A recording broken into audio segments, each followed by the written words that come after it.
Y'all are such a good audience. Thank you. How you doing? All right. Thank you for being here and thank you for your patience.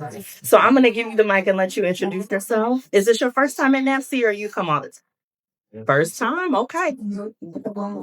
Yeah, so my name is Ariana Ashton, and I am a Maryland GMTA native. Yes, thank you. I currently am a literacy specialist and instructional coach and all of the things because, as you said earlier, it's all the duties as assigned. So I do that, and I'm a urban YA fiction writer and curriculum writer.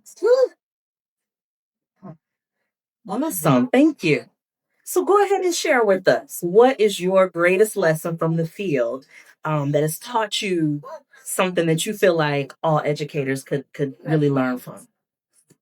The greatest lesson that I have learned in the field and in my journey is that just because I'm the youngest person in the room doesn't mean that my knowledge is in that area. I have moved very quickly in the field from being a tutor to a teacher to a master teacher to a classroom coach where I used to go in and coach folks on how to like tailor their classroom management to being at central office as a redesign specialist and working with principals who are twice my age who look at me like, who is this child in the room that's barely 30 years old?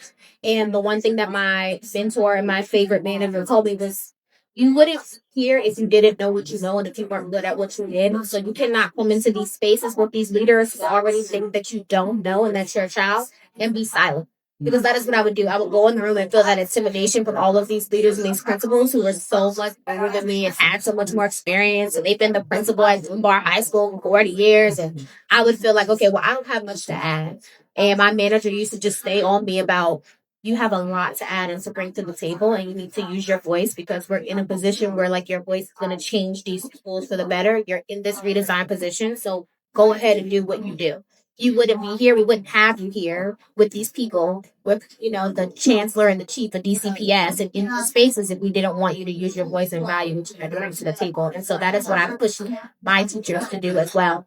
You were here in the room, you're supposed to be in the room, so talk to me and tell me what it is out there so that we can work together and take your ideas and your expertise and expand it to help our students. Thank you. I mean, you talked about reaching out to your mentor, right? There's power in community.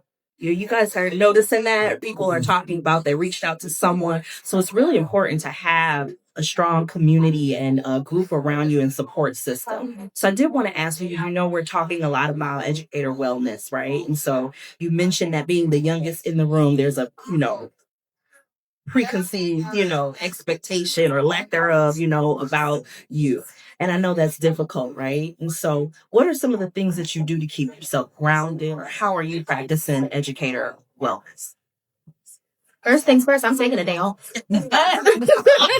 We don't go to work and build up that leave and just, what we holding on to it for? If we ain't have anything coming up, take the day off. It's your day. I tell my teachers all the time. I work with teachers, we work in stressful situations, so take the day. Like, if you need the day, take the day. If you need the period, take the period. I let my teachers know, hey, you had a rough last period, you need to call on me to teach your ELA class the next period. I will do it for you. Like, I don't want you to be stressed out. I don't want you to feel overwhelmed. I don't want you to feel unsupported. I don't want you to think that I just want you to hustle and struggle and push through. You need it, let me know. One thing that I offer my teachers all the time is if you're having a day, let me know. I will come and be in your class all day. If I have to work from your room to support you and we need to co-teach together, if you need a movie day and you need me to figure out how to make it look like curriculum when the principal comes around, I got you.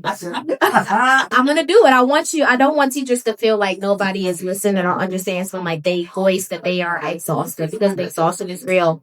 And there was a period for me where I was on FMLA for almost 3 months because my depression and my exhaustion just got so bad that I was unable to get out of the bed. And I don't want anybody else to feel like they have to work themselves into that kind of like hole or space where they literally can't get out, get up and get to work every day.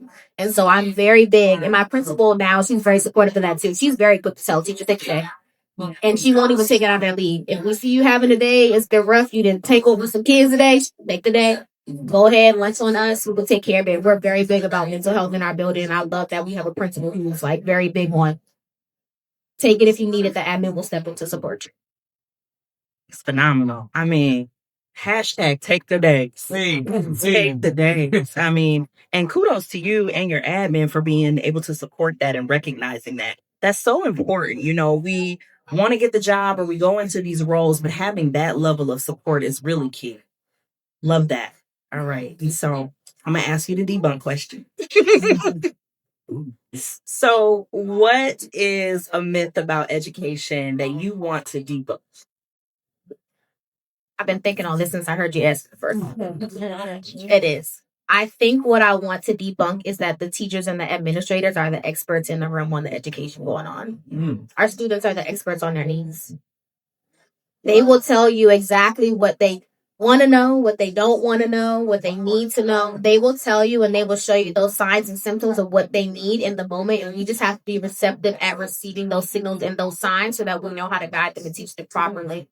I don't think I'm the expert when I'm going with teachers. I don't think I'm the expert when I'm going with students. The first thing I want to do is tell me what support that you need, and I will do my best to provide that support for you, even if it takes me out of my comfort zone, even if I have to go find somebody more expert at it than I am, even if I have to hit you with the I don't know right now, but I'm going to go do some research and figure it out, and I'm going to come back and we're going to brainstorm some solutions. So debunking that we are the experts, we are not. Now that's student first. Thank you so much for being here. It's really wonderful. So before you go, tell us how we can find you and connect. I'm very bad at social media. But I go by Miss Ann. That is my writer name. And so I do have an IG at _Miss Ann. And I'll be updating it now with more resources from the curriculum that I presented on this morning, as well as when my YA drops, it'll be a saga, YA urban for the kids. And I also drafted out a curriculum companion for that because I believe that teaching in the frame of imagination for older kids is how we're going to get that engagement and that buy-in. Thank you so much. Actually, I'm at my time. I'm so sorry. I'm sorry. So they are calling me to finish up. You know, we started a little late, but please make sure you stick around and get my contact information. I would love to interview you within the conference. So I still want to get your information. But thank you all for being here. I really hope that you got some valuable lessons from the field. Please don't forget that I got that wonderful coloring book available. That's a QR code where you can get to it. And if you'd like to physically see it, I have a couple with me over there. You all have been a phenomenal audience. And what I like to say as I exit all my podcasts is that greatness in mind, let's teach alike.